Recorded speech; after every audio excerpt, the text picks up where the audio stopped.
Anoche estábamos tratando los sellos, pero voy a leer otra vez el capítulo donde dice Apocalipsis capítulo 6 que allí el libro sellado con 7 sellos, que no había quien lo pudiera abrir ni siquiera mirarlo.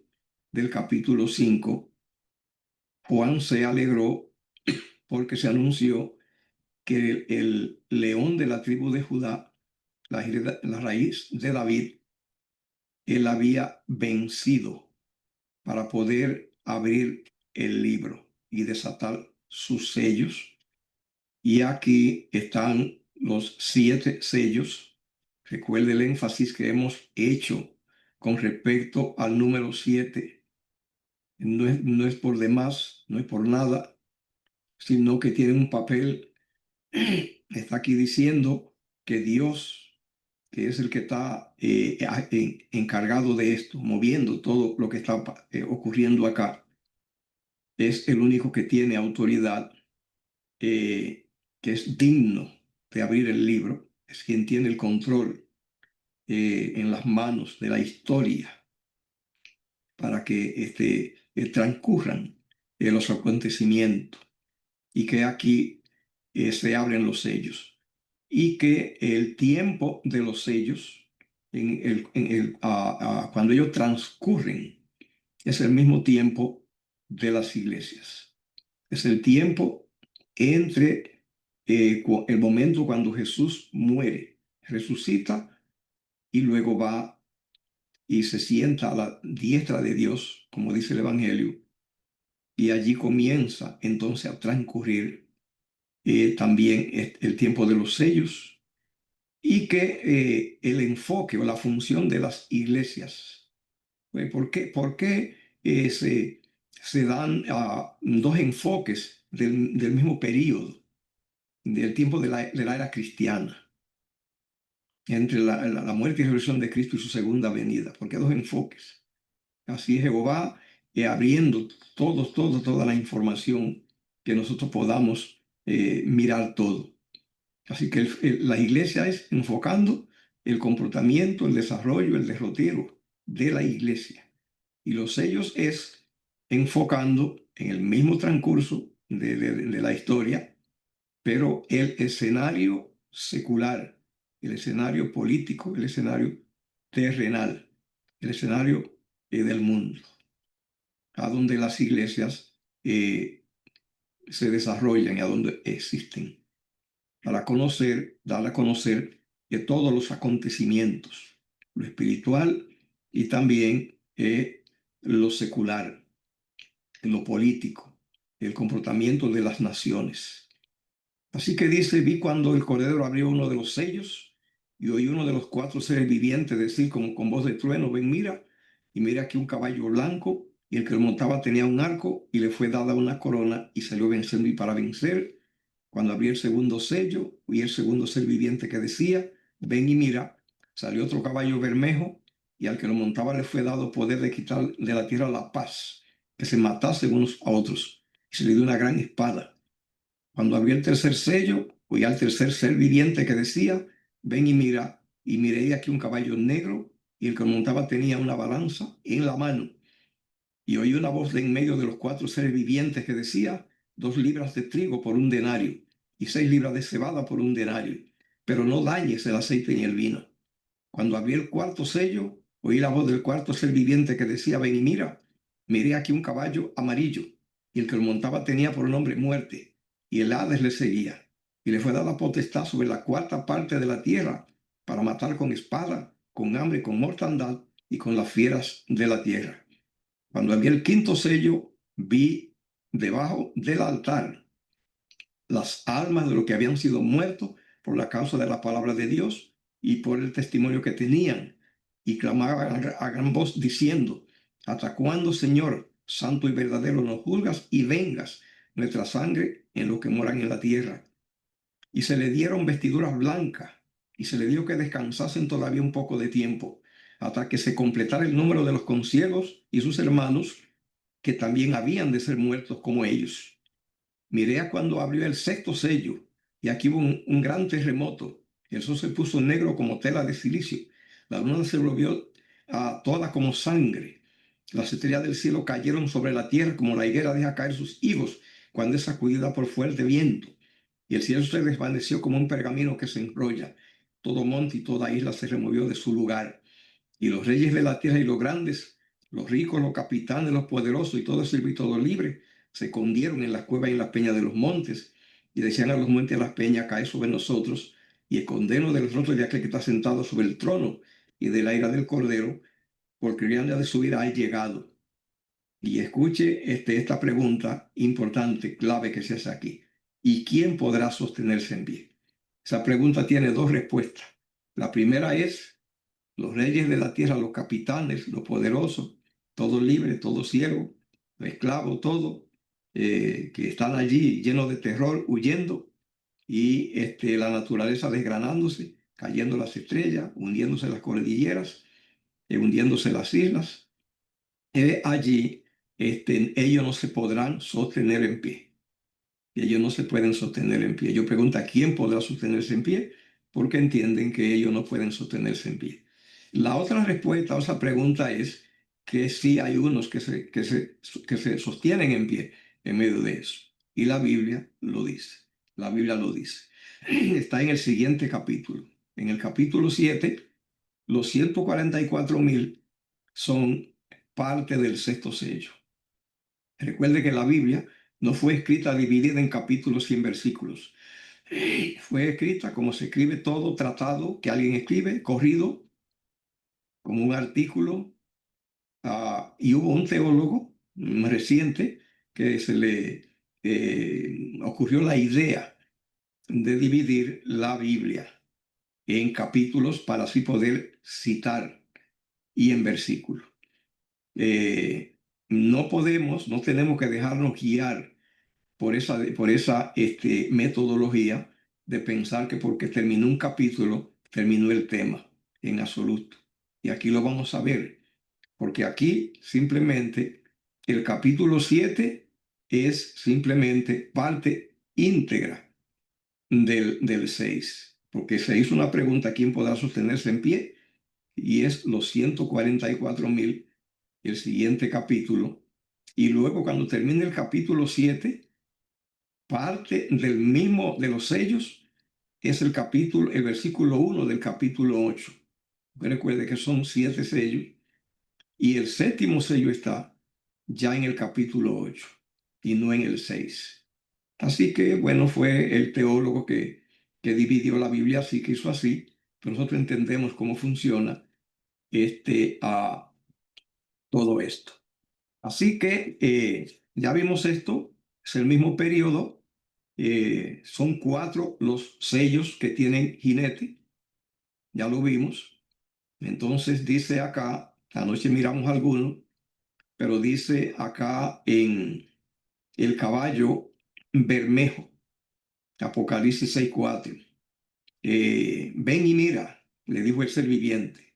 Y él miró y salió otro caballo bermejo, y el que lo montaba le fue dado poder de quitar de la tierra la paz y que se matasen uno a otro, y se le dio una gran espada.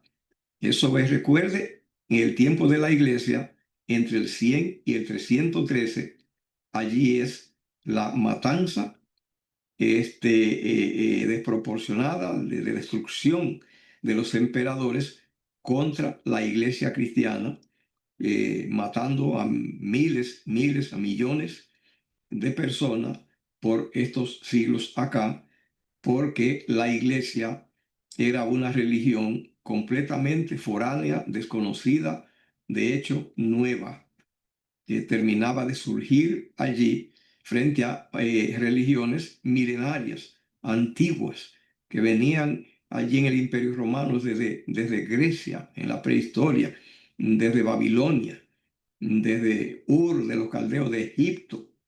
Y la iglesia cristiana es joven, nueva, reciente, surge allí, pero estaba creciendo como fuego en rastrojo, apoderándose de todo el continente, y los emperadores y mucha gente se puso muy nervioso cuando esta religión nueva crecía tanto.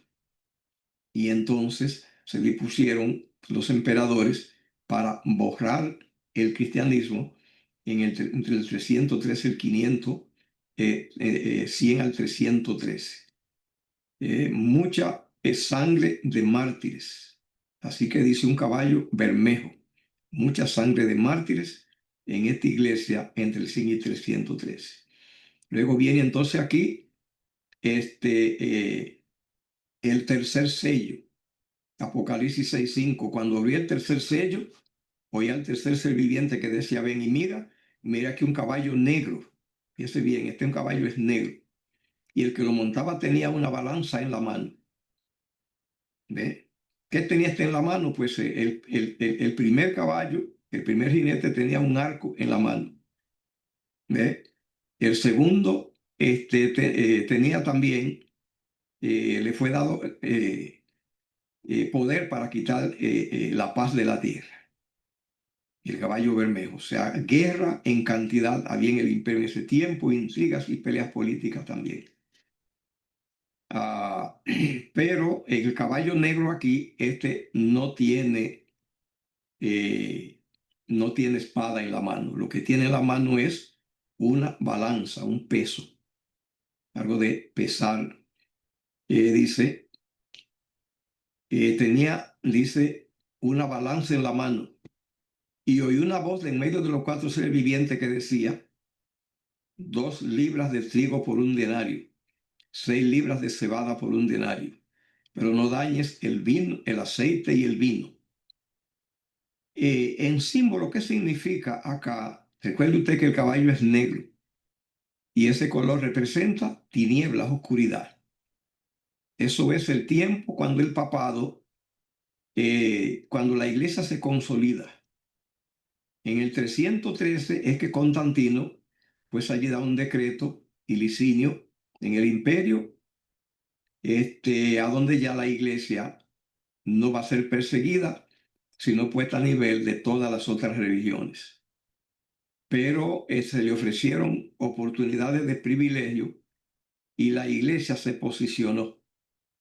Tenía allí pues un clérigo, un clero cristiano, la iglesia cristiana, pero un clero ambicioso,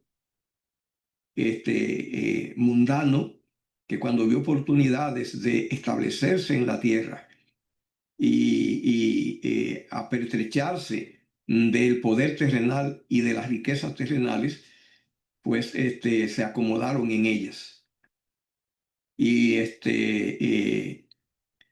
olvidaron la verdad. Lo que quisieron fue congraciarse con la mayoría de la gente y, ¿cómo se llama? Salir bien con todos. El celo de la verdad, ese ya no primó, sino que lo que se buscó fue contubernios, poder hacer enlace, amistades en la tierra, al costo de ya no ser quisquilloso con principios religiosos, sino de caer bien. Y entonces eso hizo que la verdad, oye bien, el caballo es negro, representa oscuridad espiritual. ¿Qué dijo Cristo a su iglesia en Mateo 5? Vosotros sois la luz del mundo. ¿Ve? Vosotros sois la luz del mundo. El candelero dice, no se pone debajo del almud, sino que se pone a la vista de todo para que alumbre vuestra casa, toda la casa, asumbre vuestra luz delante de los hombres. Aquí la luz fue enterrada para no tener choques, no parecer raro, no tener diferencia, no tener limitaciones, sino más bien esconder todas esas cosas y poder moverse y transitar entre todos y poder aprovechar oportunidades personales, oportunidades de lucro y de influencia. Se desvaneció la luz entonces y por lo tanto el caballo es negro, lo que hubo fue oscuridad. Pero ¿qué quiere decir esto de que tenía una balanza en las manos para pesar? Y lo que trata es comida, lo que trata es trigo, cebada y aceite. ¿Qué significa eso en el ámbito espiritual, en lo simbólico? En realidad, en ese periodo hubo una crisis tremenda en el imperio, en el ámbito político, en el ámbito social. Hambrunas, porque hubo grandes guerras, grandes peleas, gobernantes que no supieron administrar bien y había escasez. Pero la escasez grande aquí es espiritual. Dice aquí, dice, 2 libras de trigo por un denario. ¿Cuánto es un denario? Un denario era el pago que se le hacía a un obrero, el pago promedio que se le hacía a un obrero de mediana jerarquía, un trabajador en labores rústicas, labores de construcción, del campo, cosas así. Porque hay gente, pues, que reciben salarios altos, funcionarios, catedráticos, médicos, abogados. Pero aquí no, el denario era el pago promedio del trabajador promedio, que pensando pues en aquí, digamos donde yo vivo, en el estado de Texas, en los Estados Unidos, y en todo Estados Unidos, se puede pensar en un pago entre $100 en el día, porque es el pago de un día de salario, de un jornalero, entre $100 a $150, el trabajo promedio rústico de trabajo en la agricultura, en la construcción. Entonces, cuando dice que 2 libras de trigo por un denario, o sea, el trabajo de un trabajador regular, medianamente bien pagado, solo 2 libras de trigo, indica que había una extraordinaria escasez. Simplemente se había encarecido. Y la cebada, que era mucho más abundante y barata, quedó igual también, quedó casi igual. 2 libras de trigo y 6 libras de trigo por un denario. Eso está hablando, el trigo representa simbólicamente, porque del trigo se hace el pan, representa el cuerpo de Cristo. O sea, cómo quedó allí la calidad de la religión, cómo estaba. Aquí dice que estaba escasa, carísima, que no aparecía, se había esfumado del mercado, estaba muy escasa. Y la cebada también, muy difícil de encontrar y cara. Pero dice, no haga daño al vino y al aceite. Así que el trigo y la cebada representan el cuerpo de Cristo, y el vino representa la sangre de Cristo, y el aceite representa el Espíritu Santo. Así que está dando un diagnóstico de la condición espiritual del mundo y de la iglesia en el periodo entre Constantino y hasta que quitaron el último emperador, y el líder de la iglesia cristiana encontró la oportunidad para apoderarse del poder político. Y no era para menos de que la iglesia estuviera así cuando el líder de la iglesia ambicionó, codició el poder secular terrenal. Así que no era para menos. Pero pasó en este tiempo escasez, caballo negro. Pero luego entonces dice que el último fue un caballo amarillo.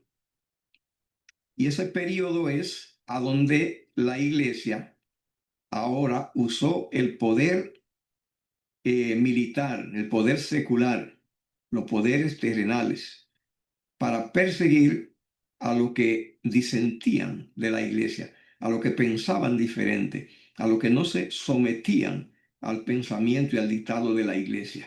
Sobre todo, los que rechazaban la depravación espiritual de la iglesia y porque leían la Biblia y eran celosos de los principios que habían aprendido, de los principios divinos, y entonces los protegían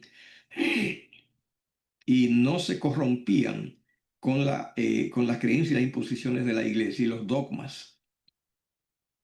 Y entonces la iglesia se dedicó a perseguirlo, a matarlo. Fue el dominio papal, usando el poder político y el poder religioso, se unieron la iglesia y el mundo juntos entre el 538 y 1517. Caballo amarillo. En ese tiempo hubo guerras extraordinarias. El Imperio Romano fue atacado, que lo vamos a ver luego, por lo que se llamaban las tribus bárbaras. En ese periodo fue cuando surgieron las 10 naciones en Europa, que en la estatua de Nabucodonosor los pies tenían 10 dedos, y en la bestia de Daniel capítulo 7, versículo 7, la bestia con 10 cuernos, y dice Daniel 7 que de ese reino se iban a levantar 10 reyes. Fue en este periodo, entre el 538 y 1517, y eso fue resultado de una cantidad de guerras y desastres en el imperio, y desastres militares, de las invasiones de los hunos, de los ostrogodos, los visigodos, que lo vamos a ver en las trompetas, el imperio haciéndose pedazos, y pues se fragmentó el imperio por causa de las invasiones bárbaras y de los ataques internos que una facción le hacía al otro. Recuerde usted que en el periodo anterior, en el 538, antes de eso, 476, Odoacro derrocó al último emperador, y por eso fue que el Papa encontró el espacio disponible. Y pues en ese periodo, 538-1517, bajo el dominio papal, el imperio todo se llenó de violencia y se fragmentó, y se destruyó la hegemonía y la fortaleza del imperio por causa de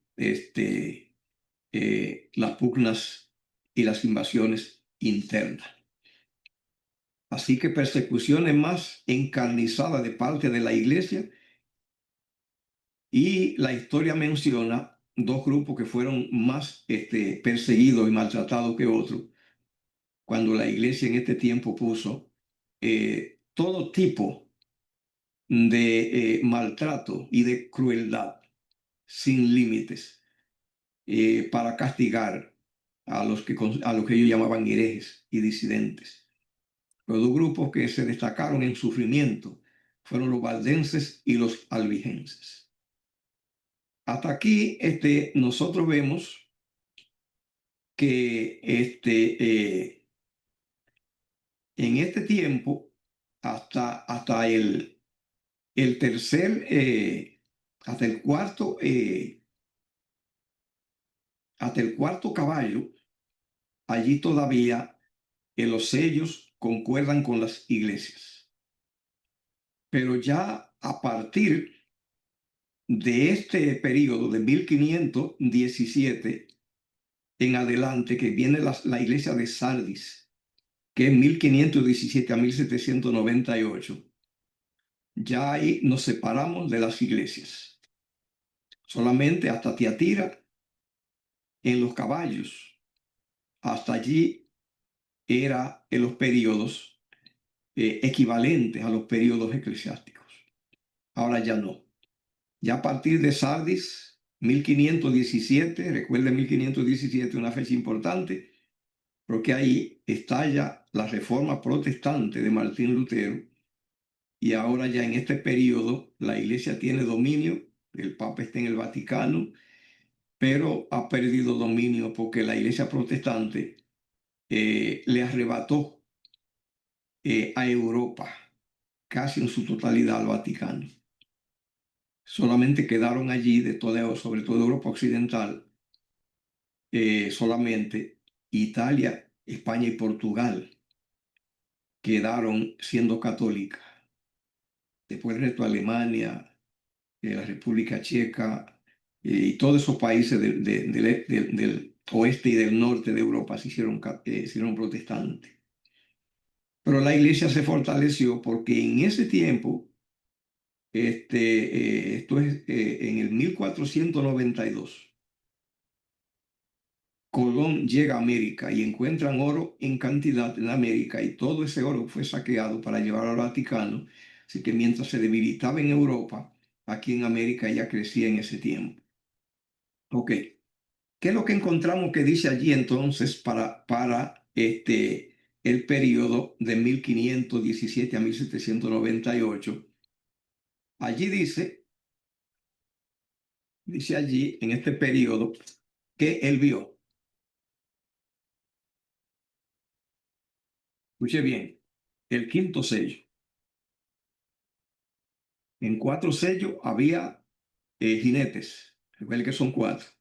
En el quinto sello no hay. Y aquí ya también nos desvinculamos en cuanto a periodo ya de las iglesias. Aquí ya rige otro cuadro en el tiempo, otra manera de medir el tiempo y los acontecimientos. Mira lo que dice aquí Apocalipsis 6, 9 al 11. Quinto sello. Cuando abrió el quinto sello, vi debajo del altar las almas de los que habían sido muertos por causa de la palabra de Dios y el testimonio que tenían. Esos muertos, ¿cuándo murieron? Recuerde que estamos hablando acá en el periodo de 1517, la Reforma Protestante, a 1798. Recuerde bien que el periodo de los 1260 años de hegemonía papal abarca dos iglesias. ¿Ve?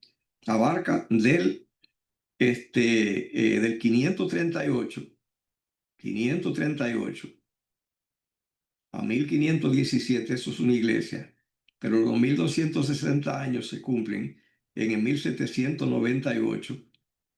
Abarca dos periodos, porque abarca el periodo 1517 a 1798. ¿Ve? Así que abarca la iglesia de Tiatira, 538 a 1798, y la de Sardes, 1517 a 1798. Ahora, ¿qué es lo que tiene este periodo en forma especial? Es que ahora ya, aunque el Papa está allí en el trono, pero ya existe la iglesia protestante. Ese ingrediente no estaba en el periodo anterior, porque eso surge a partir de 1517 con la reforma protestante. ¿Ve? Así que a esta iglesia, Sardis, se le llama canto de gozo, porque tiene, a través de la reforma, resucita, surge, nace o renace el protestantismo, la iglesia cristiana. ¿Ve? Pero dice que Juan vio algo en este tiempo, en la iglesia de 1517 a 1798, el quinto sello. Y es que vio debajo del altar las almas de los que habían sido muertos por causa de la palabra de Dios y por el testimonio que tenían. ¿Qué muertos son estos? Estos muertos son los que murieron durante la Edad Media, que es todo el periodo allí de 568 a 1517, todas esas persecuciones y crímenes de la iglesia. Y continuó la Inquisición haciendo mucho atropello, pero ahora se añadió un nuevo elemento, y es que la Iglesia Católica ahora peleaba contra las iglesias protestantes y hubo matanzas extraordinarias. en Suiza, y en Alemania. Y en Inglaterra mucha sangre derramada, ahora peleándose la iglesia protestante y la iglesia cristiana entre 1517 y 1798. Por lo tanto, entonces aquí hay muchos mártires y eso es lo que Juan ve aquí. Vio el quinto sello y vio debajo del altar. ¿Qué es el altar? Juan aquí está trabajando es con el cuadro del Antiguo Testamento. No es un altar como el que tenemos hoy, que tenemos en los templos. El altar a donde subimos allá a predicar y a dar sermones. No, no, no, no. Está hablando del altar del templo del santuario de Israel. Eso es lo que Juan conoce. Y cuando él vivía, la iglesia cristiana, pues no tenía templo ni nada de eso en el 100. Es lo que está tratando él en el 100 fue que él vio esto. Está hablando todo, la herramienta es y el escenario que él maneja es del Antiguo Testamento. El altar que él ve allí es el lugar a donde sacrificaban las ofrendas, los animales que llevaban a sacrificar allí las ofrendas que se presentaban por los pecados de la gente. Que el que pecaba tenía que llevar un cordero, poner la mano encima del cordero en la cabeza y degollarlo. Y los sacerdotes también sacrificaban muchos animales, muchas ofrendas, de ovejas y de otros animales, cabras, y tomaban la sangre. Recuerde que la sangre ellos la rociaban en la cortina que divide el lugar santo del lugar santísimo. Así que donde sacrificaban esos animales, donde los degollaban, ese era el altar. Juan está viendo que debajo de ese lugar, dice, están las almas de los que habían sido muertos, o sea, esa gente toda que murieron, todos estos mártires que murieron en ese periodo entre 538 a 1798. Millones, millones. Él vio una revelación de que las almas de ellos estaban debajo del altar. Este versículo lo usan algunas personas que creen en la inmortalidad del alma, de que aquí lo usan como pretexto, de que mira, claro, los muertos, las almas de los muertos están vivas, míralas acá. Esto es simbólico. En el caso de que las almas de los muertos transmigraran y sobrevivieran a la muerte, si ocurriera, entonces no hubieran estado en un lugar como ese debajo del altar. Si eso ocurriera, hubieran estado disfrutando y gozando en las mansiones celestiales. Pero estaban ¿dónde? Estaban en el templo, un lugar que lo que hacen es matar animales. Es un lugar que no era limpio, solamente nada más chorreando sangre de animales. Y dice que ahí debajo la vio, que es el sitio a donde estaban esas almas. Todos esos millones de gente que había muerto en esos milenios. Indica que es simbólico. ¿Qué es lo que quiere decir eso? Lo que está diciendo es de que esas personas corrieron la misma suerte de los animales que sacrificaron allí. Eso es lo que está diciendo. Vi debajo del altar a donde sacrifican los ofrendas, los animales. Allí estaban estas almas. ¿Ve? Allí debajo. ¿Ve? Y entonces dice que habían sido muertos por el testimonio. Y escuche lo que decía y dice, y clamaban a gran voz diciendo, otra vez, si esto fuera literal y las almas de los santos cuando mueren transmigraran y sobrevivieran, se irían a un lugar muy bueno, muy cómodo, se irían al cielo, que de hecho eso es lo que cree esa gente, de que cuando muere una persona buena, se va al cielo y que ya está en la presencia de Dios. Acá no, acá están en un lugar solitario. Cuando llegaba la noche eso quedaba ahí oscuro y solo, y era un lugar que no era limpio, era solamente sangre lo que caía allí, lo limpiaban un poco, pero era de matar animales y ahí ellos estaban. Indica que es simbólico, que lo que está es relacionando la suerte que corrieron con la suerte que corrieron los animales. Y aquí la pone a hablar Dice que ellas clamaban. Eso es simbólico. Aquí quien se está haciendo eco de eso es Juan y el ángel que habla con él. La idea es proyectando los sentimientos que hay en el corazón de los mártires. ¿Qué es lo que ellos reclaman? ¿Hasta cuándo, Señor santo y verdadero, no juzgas y venga? O sea, estos muertos están pidiendo juicio y venganza. Y venga nuestra sangre en los que moran en la tierra. O sea, entre esa gente que nos ha matado. ¿Cuál fue la respuesta de Dios a esta queja de estas almas?